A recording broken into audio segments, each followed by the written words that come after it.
할렐루야. 누가 복 있는 사람입니까? 라는 제목으로 하나님 말씀 전하도록 하겠습니다.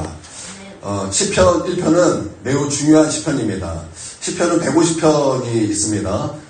그래서 1편은 시편의 서론에 해당됩니다. 동시에 시편 1편은 150편의 요약이다라는 거예요. 그래서 시편 1편의 그 삶을 우리가 살지 못하면 시편 전체의 삶을 우리가 살지 못한다라고 말해도 과언이 아닐 만큼 시편 1편은 굉장히 중요한 말씀입니다. 뿐만 아니라 우리의 삶이 시편 1편의 그 말씀의 삶으로 이어져야 되는 것은 분명한 사실이라는 것입니다.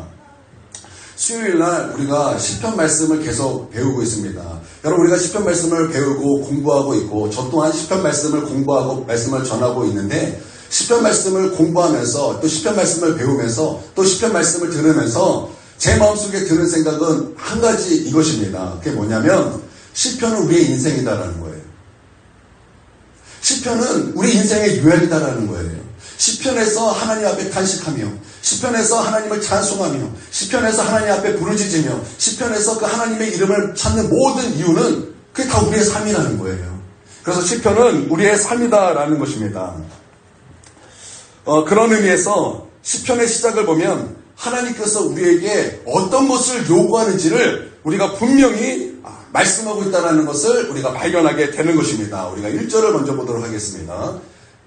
읽습니다. 시작. 복 있는 사람은 악인들의 꾀를 따르지 아니하며 죄인들의 길에 서지 아니하며 오만한 자들의 자리에 앉지 아니하고. 자, 시편의 시작은 복 있는 사람 이렇게 시작하고 있습니다. 여러분, 하나님께서는 우리가 복 있는 사람이 되기를 원하십니다. 하나님께서는 저와 여러분이 복 있는 사람 되기를 원하십니다. 여기서 복이라는 단어를 보니까 에세르라는 단어입니다. 여러분, 에세르라는 이 단어는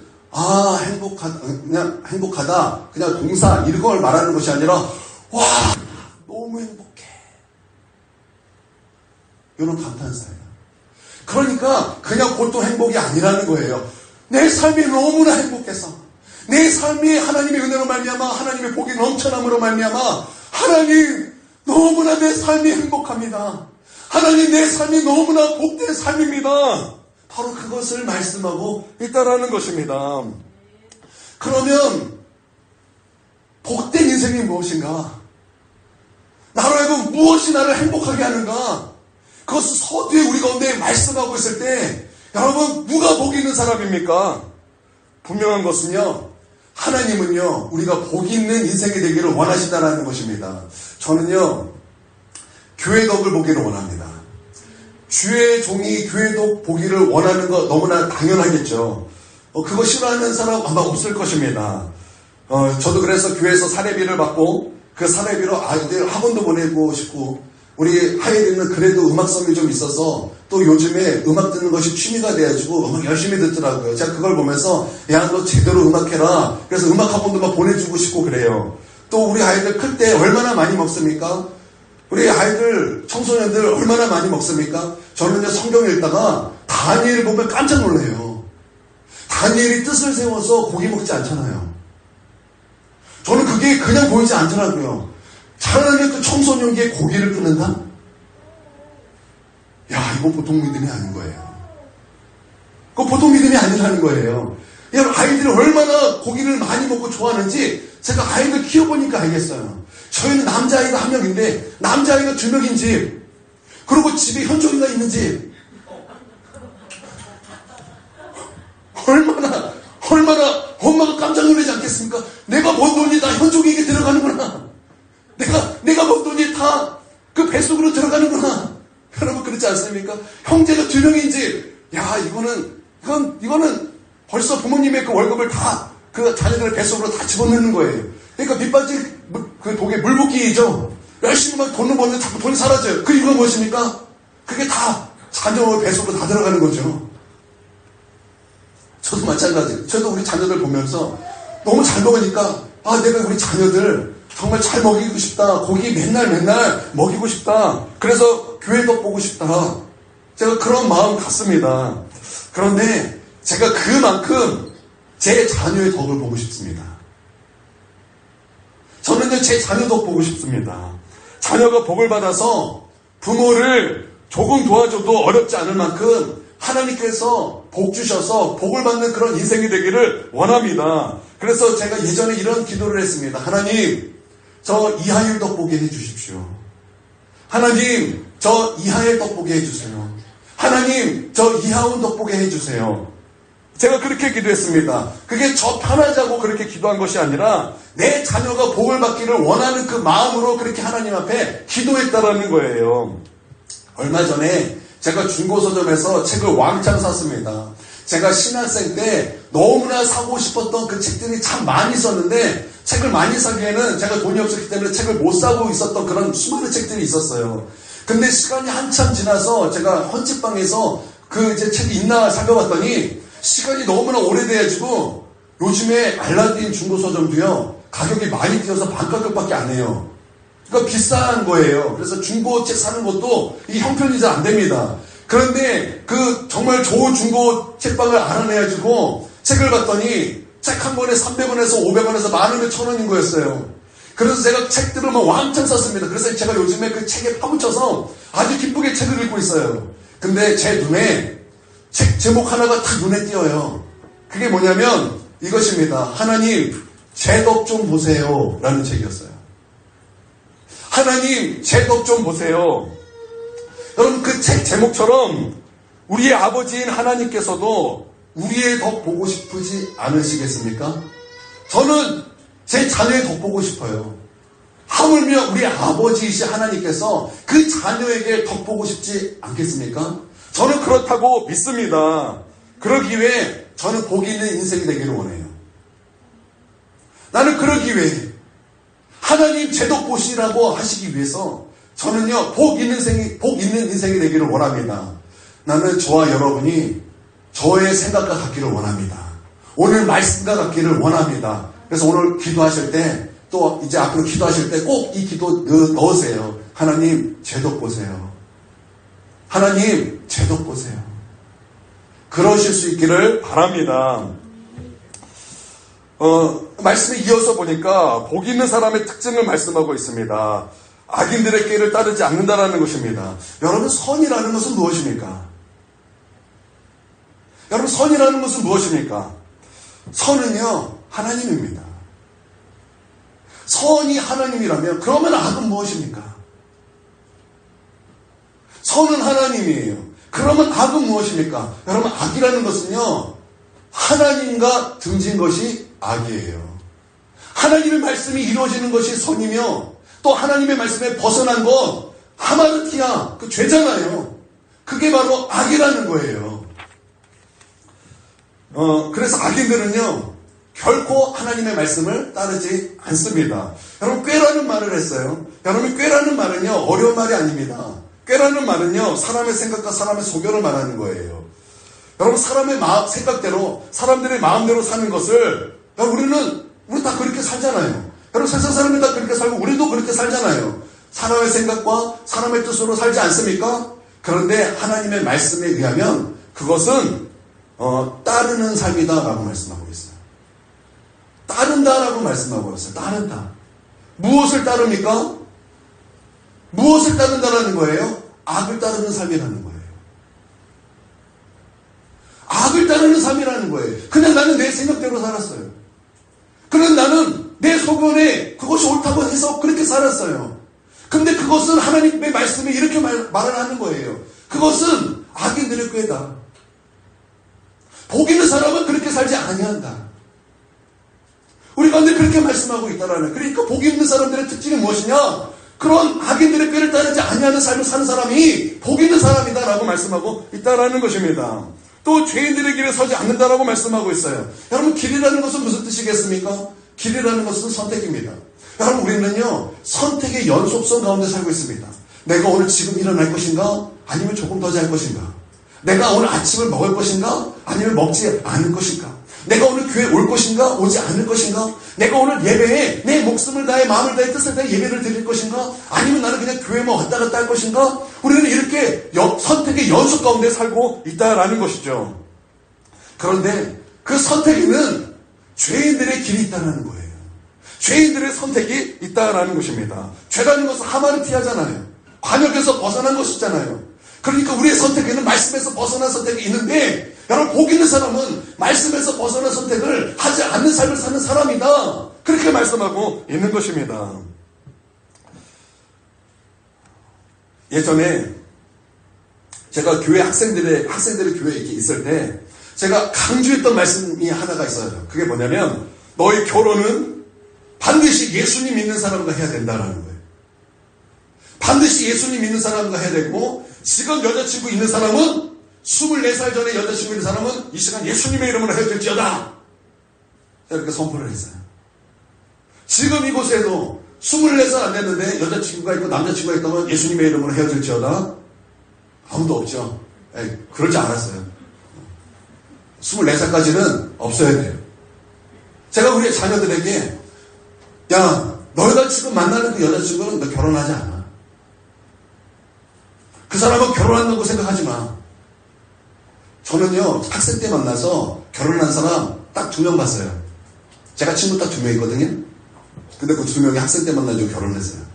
근데 그 뒤에 2명 빼놓고는 한 번도 못 봤어요. 여러분이 그 2명이라고 생각하면 안 돼요. 그 2명은 연애를 어떻게 했냐면, 이게 보통 연인들은 손잡고 다니더라고요. 그런데 제 친구들은 손도 못 잡았어요. 그 손잡는 게 너무 어려워가지고 여기 손목시계 끝에 손 이렇게 딱 거는 거 1년만 걸렸어요. 그렇게 사귀니까 결혼하더라고요. 여러분 명심하세요. 이게 가벼운 말이 아니에요.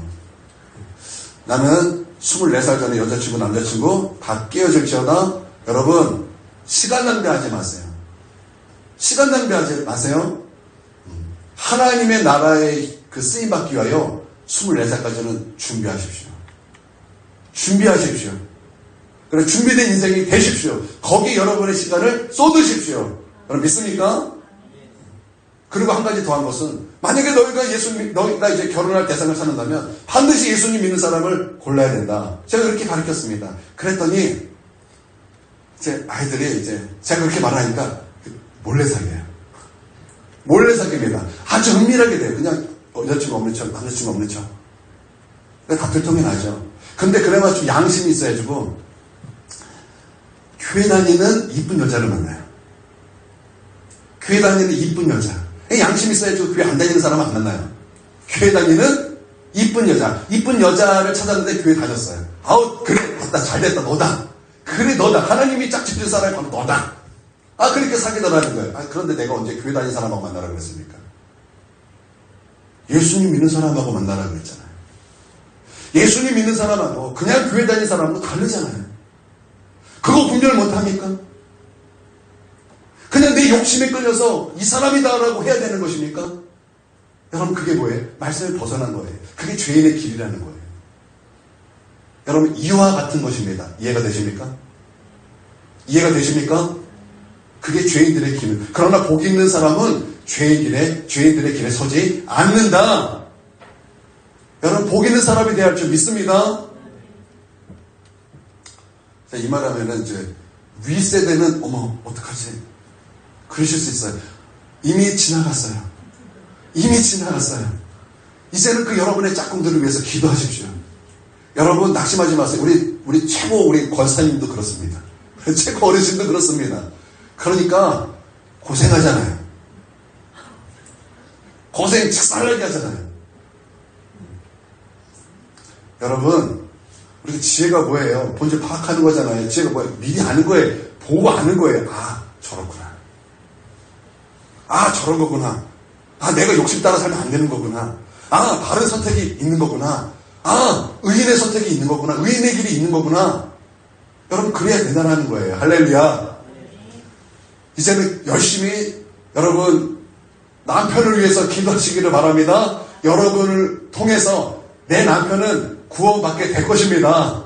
사도 바울도 그 얘기 하잖아요. 그럼 이혼해야 됩니까? 아니다. 너를 통해서 구원 받을 수 있으니 그런 말씀 있잖아요. 그러니까 남편을 위해서 여러분 마음을 다해 힘을 다해 뜻을 다해 여러분 기도하셔서 그를 결국에는 하나님께로 돌이킬 수 있는 정말 하나님 나라의 영광스러운 상급이 있는 저와 여러분이 되어 줄 믿습니다. 여러분 5만 원짜리 앉지 아니하고도 마찬가지 아닙니까? 여러분 우리가 가다가 이제 새가 가다가 이제 똥을 넣어요. 그러면 가다가 우리가 똥 맞을 수 있어요. 저도 가끔 똥 맞아요.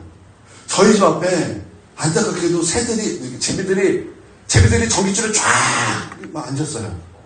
집을 거기다 틀어버린 거예요. 보통 제비집 짓지 않습니까? 근데 여태까지 제비들이 와서 이렇게 제비집을 짓다가 올해는 안 지어요. 얘네들이 미쳤어요.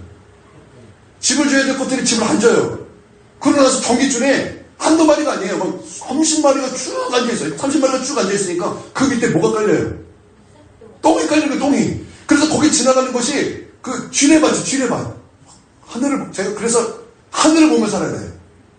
위를 보며 있어야 돼요. 인생의 교훈 아닙니까? 똥이 언제 떨어질지 모르니까 위를 보면서 가요. 위를 보면서 똥 떨어질까. 막 뚝뚝 떨어져요. 뚝뚝 비처럼. 여러분 똥 맞을 수 있어요. 그런데 새가 내 머리에 둥지 틀면 됩니까? 안 됩니까? 새똥은 맞을 수 있어요. 씻으면 돼요. 근데 그 새가 내 머리에 둥지 트는 거 안 된다는 거예요. 오늘 이 말씀의 동사를 보니까 약간 진행이에요, 진행. 처음에는 따르다 이렇게 동사를 말하고 있어요. 두 번째는 서다라고 말씀하고 있어요. 세 번째는 안다라고 말씀하고 있어요. 그러니까 죄는요, 진행이 된다는 거예요. 처음에 우리가 죄와 싸울 때는 죄의 유혹이 우리가 올 때는 보통 이렇게 대응을 하죠. 안 돼. 내 마음속에 유혹이 올 때마다 고민이 있죠. 돼. 안 돼의 싸움이 있습니다. 그러다가 그 연약함으로 넘어졌습니다. 그러고 나서 그 죄는요, 우리 가운데 이제 어떻게 힘을 발휘합니까? 이제 눈짓만 딱 하면은 우리는 죄의 눈짓에 막 달려가는 우리의 모습을 봅니다. 근데 여기서 끝나지 않아요. 이제 죄가 이제는 우리가 눈짓을 하지 않아도 내 발걸음은 죄를 향해서 달려가고 있다는 거예요. 여러분, 우리가 죄를 끊어내지 않으면 죄는요, 그렇게 우리 가운데 진행된다는 것입니다. 여러분, 죄가 우리 가운데 올 때, 여러분, 처음부터 그 죄를 회개하고 돌이켜서 은혜의 길에 서는, 또 은혜의 길에 앉는, 또 은혜의 길을 선택하는, 은혜를 따르는, 하나님의 말씀을 따르는 그 의인의 삶, 복 있는 삶이 되기를 주님의 이름으로 축원드립니다. 할렐루야. 그러고 나서 이제 복 있는 사람이 무엇입니까? 하나님의 그 말씀으로 채우는 사람입니다. 하나님의 말씀으로 채우는 사람이에요. 죄가 있던 자리에 죄를 다 벗어버리고, 다 죄를 비워버리고, 이제 그 자리에 무엇을 채우는 사람이에요? 하나님의 말씀을 채우는 사람이에요. 하나님의 말씀을 사랑하고, 그 말씀을 내 삶에 가득 채우기를 원하는 삶을 사는 사람, 바로 그 사람이 어떤 사람이에요? 복 있는 사람이라는 거예요. 하나님, 내 삶이 너무나 주님의 은혜로 행복합니다 하고 고백할 수 있는 그 삶은 하나님의 말씀으로 내 삶을 가득 채운 삶이라는 거예요. 할렐루야. 2절 한번 읽겠습니다. 시작. 오직 여호와의 율법을 즐거워하여 그의 율법을 주야로 묵상하는도다. 여러분, 복 있는 사람은요, 그 마음에 사랑이 있는 사람입니다. 복 있는 사람은 그 마음에 무엇이 있다고요? 무엇이 있다고요? 사랑이 있는 것입니다. 우리가 기도할 때 하나님 복 내려 주시옵소서 기도합니다. 저 또한 하나님 앞에 복 내려 주시옵소서 그렇게 기도를 합니다. 야베스가 하나님 앞에 복 내려 주십시오 기도를 했어요. 하나님께서 나에게 복을 주시려거든 나의 지경을 넓혀 주시옵소서. 하나님의 능력으로 나를 도우사 환난에서 벗어나 근심이 없게 하여 주시옵소서. 하나님께서 그 기도에 응답하셔서 그 기도를 허락하십니다. 응답을 허락하십니다. 그리고 그를 높이 세워 주셨습니다. 여러분, 구체적으로 하나님께서 복 주심을 기도하십시오. 그냥 하나님 복 주십시오 이렇게 하지 마시고, 하나님 이러한 구체적인 기도를 하면서 하나님 복 내려주십시오. 여러분, 그렇게 기도하시기를 바랍니다. 그런데 그렇게 기도하는 것보다 더 위에 있는 말씀이 있습니다. 더 상위에 있는 말씀이 있습니다. 그 말씀이 뭐냐면 심는 대로 거두리라 라는 말씀입니다. 갈라디아서 6장 7절에 이런 말씀이 있습니다. 시작. 스스로 속이지 말라. 하나님은 없인 여김을 받지 아니하시나니 사람이 무엇으로 심든지 그대로 거두리라. 우리가 팥을 심었습니다. 팥을 심고 우리가 기도하는 거예요. 주여, 팥을 심었지만 우리 하나님께서 기도에 응답하여 주셔서 콩이 나올 줄 믿습니다. 주여 주의 능력을 믿습니다. 주님 능치 못할 것이 없는 하나님인 것을 내가 믿습니다. 주님 콩이 나올 수 있도록 역사하여 주시옵소서. 주시옵소서. 하나님 믿습니다. 막 그렇게 간절히 기도했습니다. 그러면 밭이 콩이 됩니까 안 됩니까? 밭이 콩이 됩니까 안 됩니까? 안 되죠. 콩을 심었으면 거기에는 콩이 나오는 거예요. 그러니까 우리가 기도하는 것보다 더 상위에 있는 말씀이 뭐냐? 심은 대로 거둔다라는 하나님의 법칙이라는 거예요. 돌이 떡이 될 수는 없는 거예요. 물론 하나님은 그런 능력이 있으십니다. 근데 하나님의 법칙은 돌이 떡이 되게 하는 것이 아니에요. 하나님의 법칙은 심은 대로 거두는 것입니다. 할렐루야. 나는 조금도 심지 않은데 어떻게 거기에서 복을 받을 수 있겠습니까? 사람이 무엇으로 심든지 그대로 거두는 것입니다. 그런데 이것보다 더 상위에 있는 말씀이 있습니다. 더 상위에 있는 말씀이 있어요. 그게 뭐냐면 사랑입니다.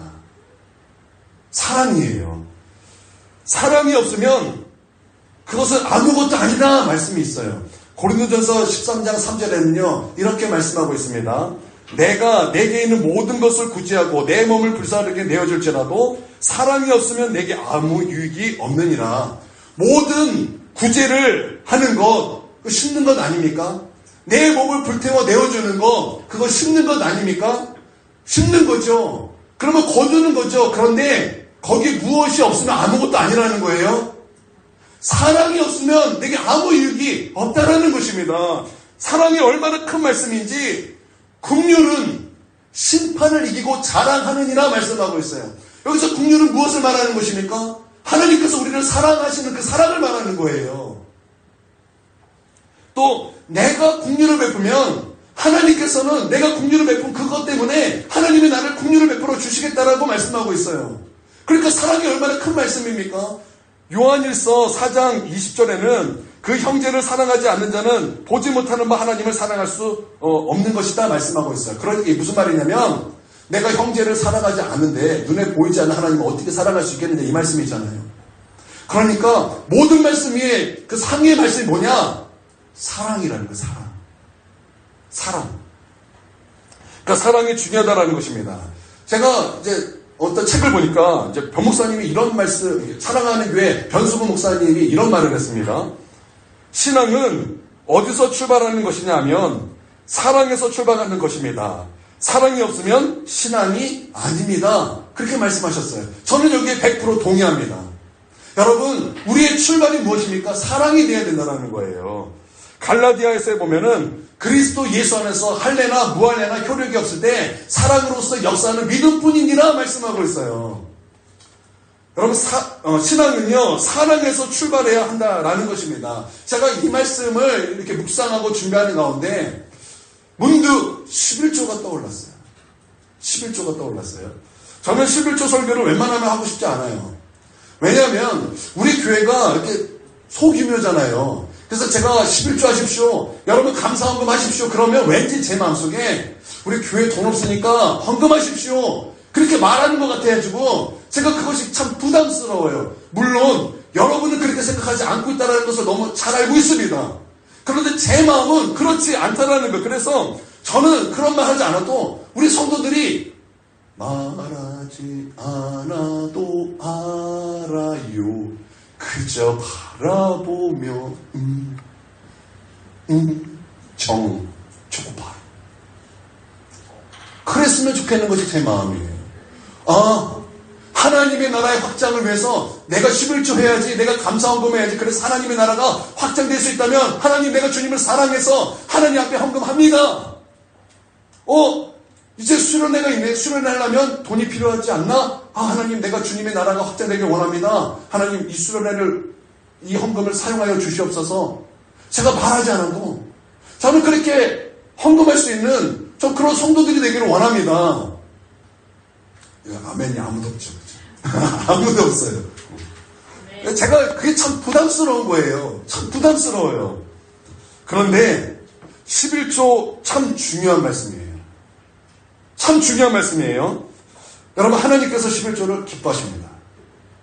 하나님께서 11조 아주 귀하게 여기십니다. 그리고 그에 못지않게 중요한 것은 하나님께서 그 온전한 11조를 드릴 때 쌓을 곳이 없도록 복내려 주시겠다. 그리고 이것을 너희가 시험해보라 말씀하셨다는 거예요. 우리가 이와 같은 사실을 통해서 하나님께서 온전한 11조를 기뻐하신다는 것을 우리는 알 수 있습니다. 여러분 11조는요 단순한 돈이 아니에요. 11조는 단순한 돈이 아닙니다. 그것은 하나님께 아주 구체적으로 우리의 마음과 사랑을 드리는 도구요 지표입니다. 저는 아이들을 3명 키웠습니다. 아이들을 3명 키웠어요. 이제 아이들이 클 때마다 이제 어떤 그런 단계들이 있잖아요. 어떤 단계는 부모님이 이렇게 그러면 애들 똑같이 따라서 우는 단계도 있고 뭐 여러 단계가 있지 않습니까? 어느 단계에서 이제 부모님들이 보통 아이들에게 이런 말을 합니다. 누구야? 나 그거 먹는 과자 하나만 주라. 여러분이 진짜 먹고 싶어서 그런 말을 합니까? 아니죠. 우리 엄마 아빠들 정말 먹고 싶어서 그 아이가 먹는 과일 나도 하나만 주면 안 되겠니? 여러분 그러시지 않잖아요. 여러분 왜 그 말 하십니까? 그거 보고 싶어서. 너가 나를 과연 줄 수 있는가? 그거 보고 싶어서. 그리고 혹시 나에게 주면은 내가 너에게 더 많은 것을 줄 거야. 여러분 그런 마음으로 우리 부모가 야 나 이거 하나 줄 수 있어? 여러분 그러지 않습니까? 보통 그래서 아이들이 부모님이 달라면 줍니다. 그 줄 때 아이들의 마음 그 표정 기억하세요? 내가 과자도 좋아하지만 더 사랑하는 엄마와 아빠에게 이것을 줬어 라는 더 그 기쁜 모습이 아이들에게 있습니다. 분명히 있어요. 그런데 보통 어느 집이나 막내는 욕심이 많습니다. 우리 집이 아니라 보통 막내들이 욕심이 많아요. 그래서 그거 아빠 하나 주면 안 돼? 그러면 보통 막내는 안 줍니다. 그러면 그게 뭐라고 그렇게 소원할 수가 없어요. 야, 이 녀석아, 너 아빠보다 과자를 더 사랑하는 거냐? 막 그런 생각이 들면서 그게 뭐라고 그 마음속에 좀 섭섭해지려고 하는 것이 있는 거예요. 그러면서 이런 생각이 드는 거예요. 하나님께서 우리에게 요구하시는 것은 돈이 아니라 마음과 사랑이구나.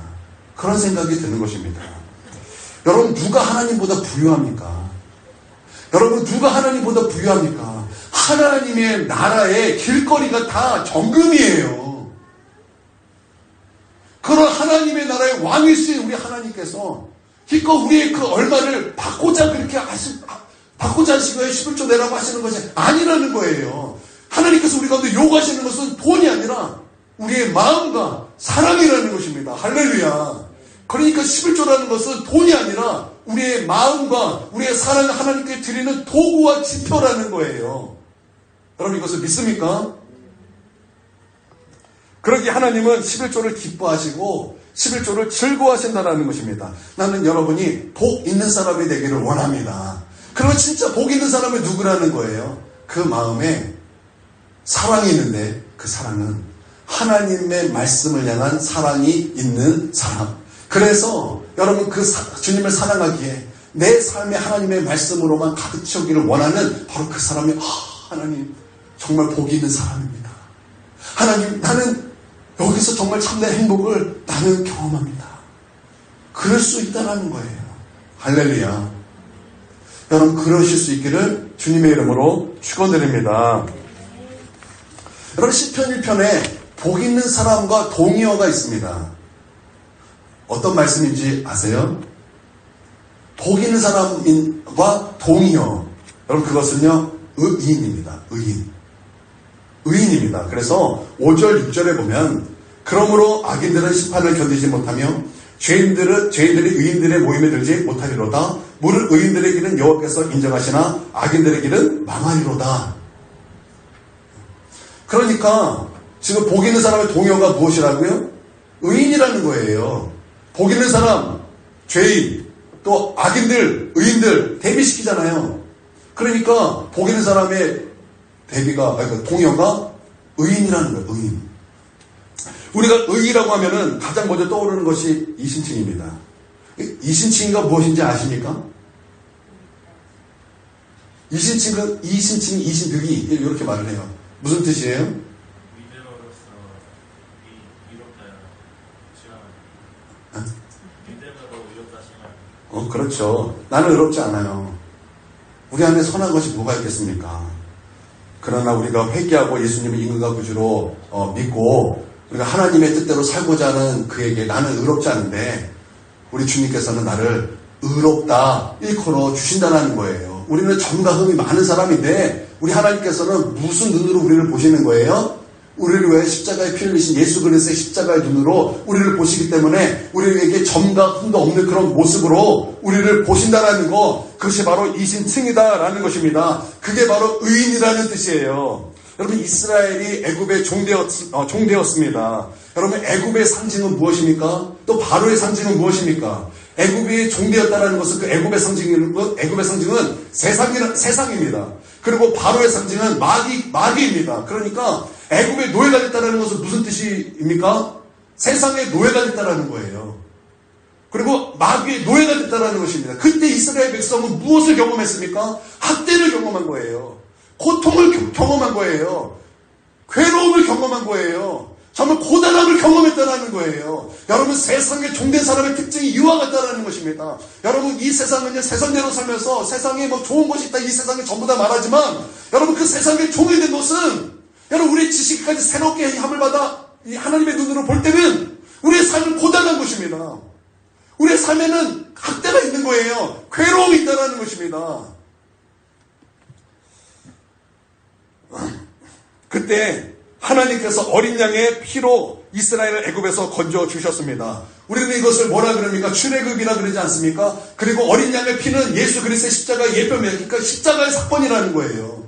십자가의 사건으로 말미암아 세상의 종되었던 곳에서, 마귀의 종되었던 곳에서, 죄의 종노릇한 곳에서 우리 하나님께서 우리를 건져 주셨다라는 것입니다. 그게 출애굽이라는 거예요. 그리고 나서 하나님께서 홍해를 건너게 하셨습니다. 그리고 홍해를 건너고 가나안에 들어가기 위하여 하나님께서는 광야로 인도하셨습니다. 그리고 광야로 인도하실 때 하나님께서 이스라엘 백성에게 하신 말씀이 무엇이냐? 이제 너가 이제 구원을 받았다. 그러면 이제 너희가 그전에 그렇게 고통을 받고 학대를 받고 죄의 종노릇했지만 이제 나는 너희가 행복해지기를 원한다. 하나님 그렇게 말씀하셨어요. 신명기 10장 13절입니다. 자, 시작. 내가 오늘 내 행복을 위하여 내게 명하는 여호와의 명령과 규례를 지킬 것이 아니냐. 하나님께서 이제 우리가 행복하기를 원하신다는 거예요. 너 이제 노예로 사는 것 아니고, 너 이제 학대받고 고통 가운데 사는 것이 아니고, 너희가 지금 괴로운 가운데 사는 거 내가 그거 원하는 것 아니고, 나는 너희가 행복해지기를 원한다. 그러면서 하나님께서 주신 말씀이 무엇입니까? 어떤 말씀을 주셨습니까? 하나님의 말씀에 순종하라 말씀 주신 거예요. 그런데 그 문맥을 잘 살펴보면은 우리가 순종해야 될 것이 무엇이냐 분명히 나오는데요. 이렇게 이제 문맥을 보면 이렇습니다.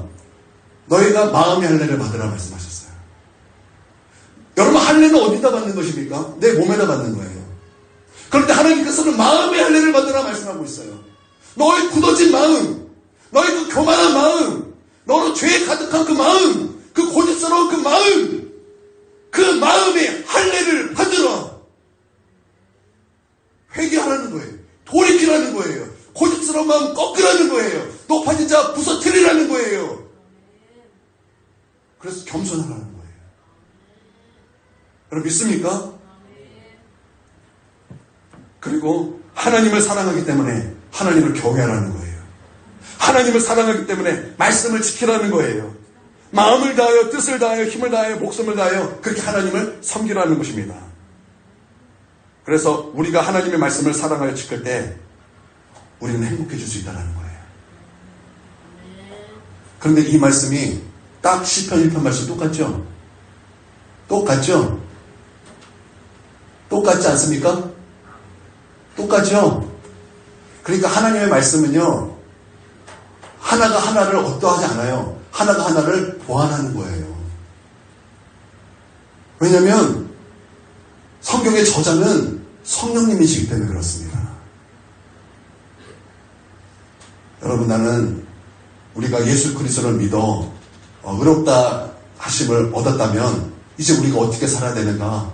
하나님의 말씀을 사랑함으로 그 말씀으로 우리 인생에 가득 채우며 사는 복 있는 사람이 되어야 할 줄 믿습니다. 아멘. 그러면 그는 시냇가에 심은 나무처럼 철을 따라 열매를 맺으며 하는 모든 것이 형통하리로다 말씀하고 있어요. 여러분, 이러한 행복한 자에게 주시는 그 약속이 있습니다. 우리는 그 약속을 붙잡아야 될 줄 믿습니다. 그러면 누가 죄인들입니까? 누가 악인들입니까? 여러분, 악인들의 특징이 있습니다. 그게 뭐냐면 하나님을 아는 것에서 게을러진다는 거예요. 악인들의 특징은 말씀을 가까이 하지 않기 때문에 하나님을 아는 것에서 게을러집니다. 매듀 팍스라는 사람이 있습니다. 이 사람이 자기 스스로에게 질문을 하고 스스로에게 답을 합니다. 왜 사람이 게을러지는가? 왜 사람이 게을러지는가? 이것에 대해서 스스로 답을 하기를 게으름에 대한 처방은 부지런해야 한다가 아니라 게으름에 대한 처방은 사람 안에 있는 불꽃을 발견하는 것이다. 제가 그 말에 굉장히 은혜를 받았어요. 게으름의 반대말은 또 게으름에 대한 처방은 부지런함이 아니라는 거예요. 내 안에 불꽃을 발견하는 것이다 라는 것입니다. 여러분, 말씀이 맡은 역할이 무엇입니까? 말씀이 내 안에서 불꽃을 일으킨다는 거예요. 말씀이 내 안에서 불을 일으킨다는 것입니다. 그래서 그 불이 내 안에 임하면, 그래서 그 불이 나를 지배하고 다스리면 우리는 하나님 앞에 이렇게 고백할 수밖에 없어요. 하나님, 나는 이제 하나님 앞에 녹슬어 없어지는 사람이 아니라 내가 우리 하나님 앞에 닳아 없어지는 사람이 되기를 원합니다. 하나님께서 맡기신 그 모든 일이 나의 생명을 조금도 귀한 것으로 여기지 아니하고 내가 하나님 앞에 충성하며 헌신하겠습니다. 여러분, 누가 그렇게 하나님 앞에 기도할 수 있겠습니까? 누가 그렇게 하나님 앞에 고백할 수 있겠습니까? 누가 하나님 앞에 그렇게 삶을 살아갈 수 있겠습니까? 하나님의 그 말씀 앞에 불이 붙은 자가 그렇게 할 수 있다는 거예요. 예레미야가 하나님 앞에 기도했습니다. 또 예레미야가 하나님의 그 말씀을 묵상하다가 하나님의 불이 예레미야에게 임하였습니다. 예레미야는 말씀을 전하고 싶지 않았어요. 왜냐? 이스라엘 백성에게 하나님의 말씀을 전한다 할지라도 사람들이 그 말씀을 전하면 나에게 하는 말씀 아니야? 너 이 새끼 왜 내 말해? 뭐 그렇게 핍박했다고요. 예레미야를 핍박했다고요. 예레미야가 말씀을 전해도 이스라엘 백성은 그것에 대해서 고칠 마음도 없었어요. 회개할 마음도 없었어요. 너 그만해. 그를 잡아다가 감옥에 집어넣고 그를 잡아다가 운동에 집어넣었어요. 그를 죽이려고 그랬어요. 그래서 그는 전하고 싶지 않았어요. 그러나 하나님의 말씀이 불로 역사니 내가 이 말씀을 진도하지 않으면 그 마음에 견딜 수 없는 그 불 때문에 그는 나가서 말씀을 전할 수밖에 없었다라고 성경은 말씀하고 있어요. 우리가 왜 게을러집니까? 왜 우리 안에 우리가 그렇게 왜 날마다 단골로 지각이 있습니까? 왜 우리의 마음속에 그렇게 감격이 없는 것입니까? 그것은 우리의 마음에 그런 불꽃을 발견하지 못했기 때문입니다. 우리의 마음속에 하나님의 그 말씀에 대한 받은 태도가 있지 않았다라는 것입니다. 여러분, 성경 읽는 성도 못 당합니다. 성경 읽는 성도 누가 당할 수 있겠습니까? 성경 읽는 성도 못 당합니다. 저는요, 여러분들이 지금도 여전히 하나님의 그 말씀을 읽고 있다고 저는 확신합니다. 그렇죠? 그렇습니까? 안 그렇습니까? 그러신 분은 크게 아멘 하시기를 바랍니다. 어떤 분은 약간 그 염소 울음소리가 들려요. 한 것도 아니고 안 한 것도 아닌.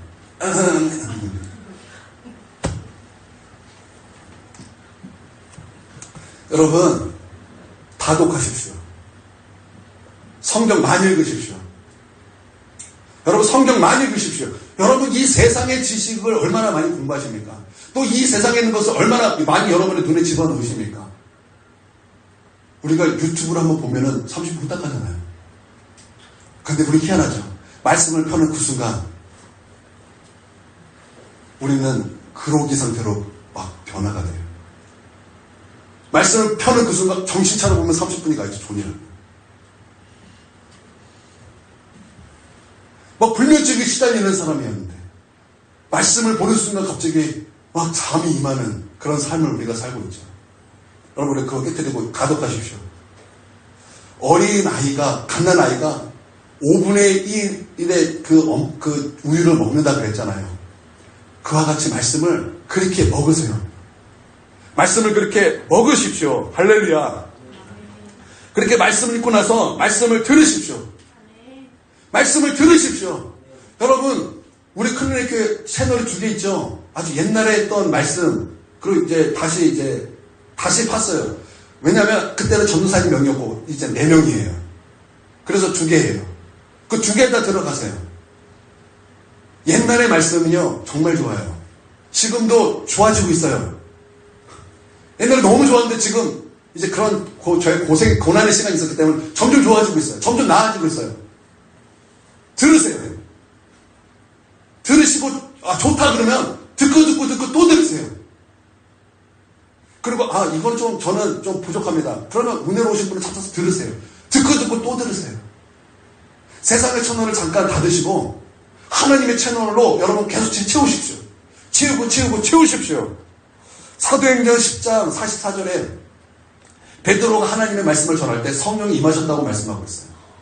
누구에게 성령이 임하셨다고요? 말씀을 듣는 사람에게 성령이 임하셨다고 말씀하고 있습니다. 여러분, 말씀을 계속 들으십시오.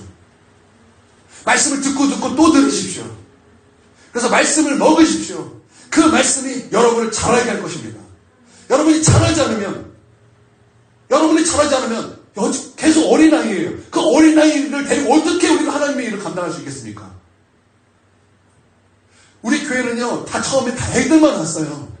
애들만 바글바글 했어요. 애들을 키우려고 막 무진장 했었어요. 그래서 조금 컸어요.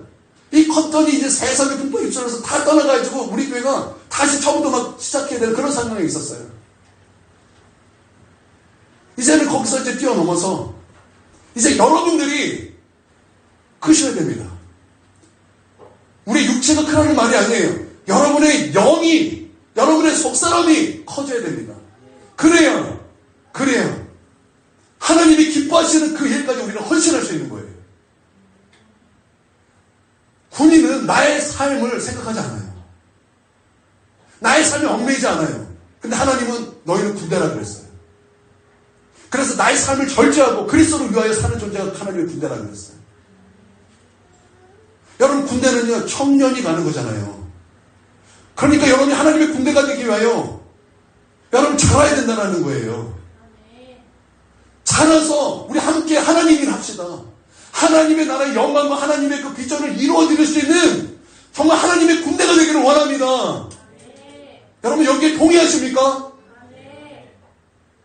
여러분이 잘하자고. 그러기 위해서 우리가 해야 될 것이 뭐냐? 말씀 많이 먹자는 거예요. 말씀 많이 먹어서 우리 좀 잘합시다 라는 거예요. 여러분, 우리 잘합시다. 이 정도에서 머무르지 아니하고 우리 잘하자고요. 여러분, 성전에서 물방울이 흐를 때 처음에 발목까지 차오르는 거였어요. 근데 그것으로 만족하시겠어요? 그것으로 만족할 거예요? 무릎까지 차오르는 기름 부음을 우리가 기다려야죠. 또 거기서 만족하실 거예요? 아니죠. 우리 허리까지 차오르는 것을 우리가 기다리고 우리가 기도해야죠. 또 그것으로 만족하시겠어요? 나를 덮을 만큼, 그래서 강이 돼서 바다를 덮을 만큼, 여러분, 그런 놀라운 확장된 은혜를 우리가 바라봐야죠. 여러분, 어린아이에서 만족하지 마십시오. 지금 나의 상태에서 만족하지 마십시오. 여러분, 잘하십시오. 잘하셔서 이제 하나님의 나라를 위하여 힘있게 일할 수 있는 새벽이 있을 것 같은 주의 거룩한 청년들이 되시기를 주님의 이름으로 축원드립니다. 그것은 우리의 육체의 청년을 말하는 것이 아니에요. 어린아이도 청년이 될 수 있어요. 우리 어린아이도 그 영은 청년이 될 수 있어요. 그러실 수 있기를 바랍니다. 하나님께서 우리 가운데 말씀을 주셨어요. 이게 말씀이 보니까 우리가 하나님 앞에 기도합니다. 하나님, 너무나 고통스럽습니다. 하나님, 우리를 구원하여 주시옵소서. 그럴 때 하나님께서 우리에게 무엇을 주십니까? 그때 우리가 기도할 때 하나님께서 무엇을 주십니까? 우리는 딱 생각 응답을 주신다라고 생각하는데, 여러분, 시편 107편 19절에서 20절에는 이런 말씀이 있어요. 이에 그들의 고통 때문에 여호와께 부르짖음에 그가 그들의 고통에서 그들을 구원하시되 그가 그의 말씀을 보내어 그들을 고치시고 위험한 지경에서 건지시는도다. 하나님께서 우리 가운데 무엇을 보내세요? 하나님께서 우리 가운데 무엇을 보내세요? 말씀을 보내신다는 거예요. 그러니까 여러분 말씀 사랑하십시오. 말씀을 사랑하여 그 말씀을 다독하시고 또 다독했다면 하나님의 말씀을 들으세요. 제 친구가 제 설교를 듣는데요. 며칠 전에 전화가 와서 1시간 동안. 제가 통화 그렇게 길게 안 하고 요것만 간단히 하는 스타일인데 1시간 통화했어요. 그러면서 그 친구가 저에게 하는 말이 내가 너의 설교를 듣는데 내가 너의 설교를 들으면 내가 응답을 받는다. 여러분 그럴 리가 없어야 하는 눈빛인데 그럴 리가 없어요. 아니요 여러분 잘 들어보세요. 하나님께서 이 말씀을 통해서 여러분에게 말씀을 주십니다. 말씀을 주십니다. 여러분 믿습니까? 이거 붙잡아야 되는 거예요. 무덤 속에서 세상을 움직이는 7사람이라는 책이 있어요. 누가 무덤에서 세상을 움직입니까? 누가 무덤에서 세상을 움직여요? 몸은 무덤에 들어가도 여러분 붙들었다 하나님의 말씀은 영원합니다. 사도 바울을 보십시오. 그는 무덤에 들어갔습니다. 그러나 그가 증거했던 하나님의 말씀은 세상을 움직이고 있어요. 성도들을 변화시키고 있어요. 성도들의 그 마음을 뜨겁게 하여 하나님의 나라의 영광과 비전을 바라보고 나의 삶을 조금 더 귀한 것으로 여기지 않고 내 목숨을 조금 더 귀한 것으로 여기지 않냐며 하느님 앞에 순복하는 주의 거룩한 백성을 일으키고 있는 거예요. 모세를 보십시오. 성경의 저자들을 보십시오. 여러분 그들은 다 무덤에 들어갔지만 그들이 증거했던 하나님의 말씀은 여전히 우리 가운데 역사하고 있는 것입니다. 여러분 하나님의 말씀은 세상 끝날까지도 1.1핵도 없어지지 않는 영원한 하나님의 말씀인 줄 믿습니다. 우리가 그 말씀을 사랑하여 우리의 삶이 그 말씀으로 채울 때 그 말씀이 영원한 것처럼 우리의 영혼도 영원하게 될 줄 믿습니다. 말씀 사랑할래요? 안 할래요? 그래서 복 있는 사람이 되려요? 안 할래요? 여러분 어떻게 하시겠습니까? 여러분 어떻게 하시겠습니까? 우리 내 앞에 놓여 있어요. 여러분 그럴 때 죄인의 길에 서지 않고 하나님이 기뻐하시는 하나님이 인정하시는 의인들의 길에서는 저와 여러분이 되기를 주님의 이름으로 축원드립니다. 아멘. 우리 함께 우리 통성으로 기도하도록 하겠습니다. 오늘 말씀 붙잡고 기도하십시오. 하나님 죄인의 길에 섰던 것을 회개합니다. 하나님 내 마음의 할례를 받기를 원합니다. 하나님 망하는 길에 서지 않기를 원합니다. 하나님 의인들의 길에 서기를 원합니다. 하나님께서 인정하시는 그 길에 서기를 원합니다. 하나님 나를 붙들어 주시옵소서. 우리 주여 세 번 부르시고 함께 통성으로 기도하도록 하겠습니다. 주여 주여 주여 아버지 주님 우리의 마음의 할례를 받기를 원합니다. 아버지 우리가 마음의 할례를 받기를 원합니다. 주님 우리가 악인들의 길을 따랐고 주님 우리가 죄인들의 길에 섰고 아버지 우리가 오만한 자리에 앉지 않습니다. 하나님 우리가 돌이킵니다. 우리가 마음의 할례를 받습니다. 주님 우리가 회개하오니 주님 우리를 불쌍히 여기시고 우리에게 은혜를 베풀어 주시옵소서. 의인들의 길에 설 수 있도록 아버지 하나님 역사해 주시옵소서. 아버지 복 있는 자가 되기를 원합니다. 아버지 복 있는 자가 되기를 원합니다. 아버지 복 있는 자가 되기를 원합니다. 아버지 복 있는 자가 되기를 원합니다. 주의 말씀을 사랑하는 자가 되기를 원합니다. 주의 말씀을 사랑하는 자가 되기를 원합니다. 주님의 말씀을 사랑하는 자가 되기를 원합니다. 아버지 주의 말씀을 사랑하는 자가 되기를 원합니다. 주여 역사여 주시옵소서. 주님 역사여 주시옵소서.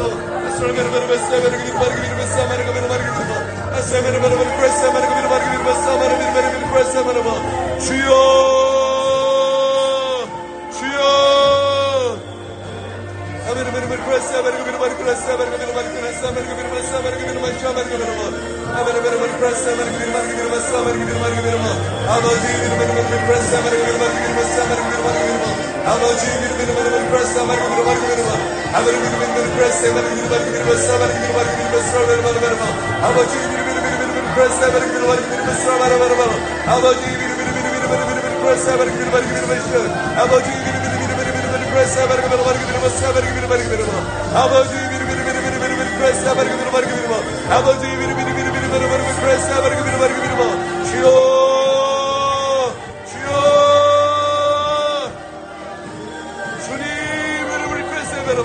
주님 복 있는 사람이 되게 하시옵소서.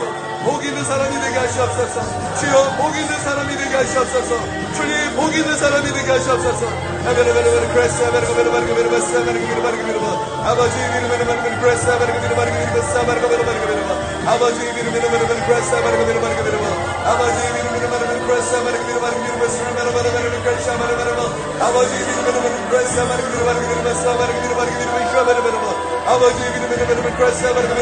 아버지 아버지의 마음에 할례 받기를 원합니다. 아버지의 마음에 할례 받기를 원합니다. 주님 마음에 할례 받기를 원합니다. 주여 마음에 할례를 받기를 원합니다. 주님 이름으로 굳어진 마음이 아버지 하나님 제거되기를 원합니다. 주님 스프링클 성령의 역사여 주시옵소서.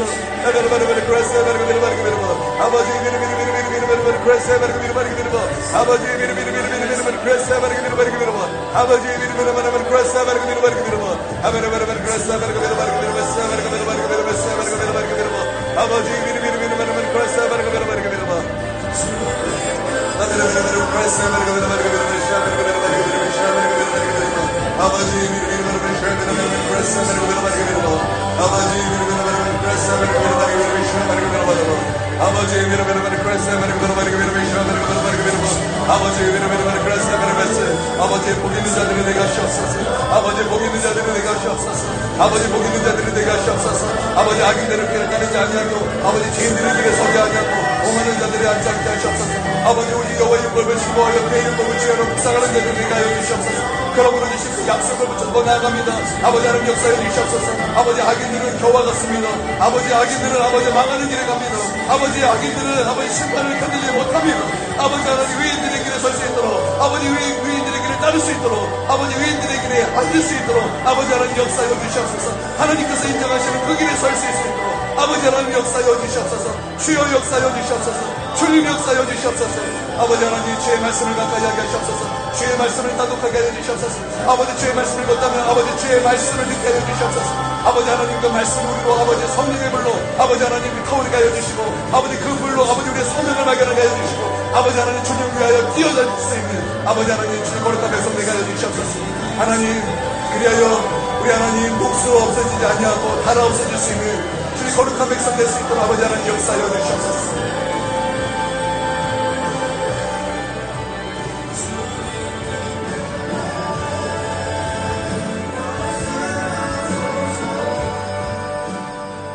예수님의 이름으로 기도드립니다. 이제는 우리 주 예수 그리스도의 크신 은혜와 아버지 하나님께서 독생자를 보내주신 그 놀라우신 사랑하심과 성령께서 구원을 베풀어 주시고 또 우리의 갈 길을 알려주시고 말씀을 주시는 주의 놀라우신 그 은혜와 인도하심과 충만하심이 지금 고개 숙여 예배드리는 우리 하나님의 백성 머리 위에와 그 가정 위에와 한국교회 위에 이제로부터 영원토록 함께 있을 지어다. 아멘.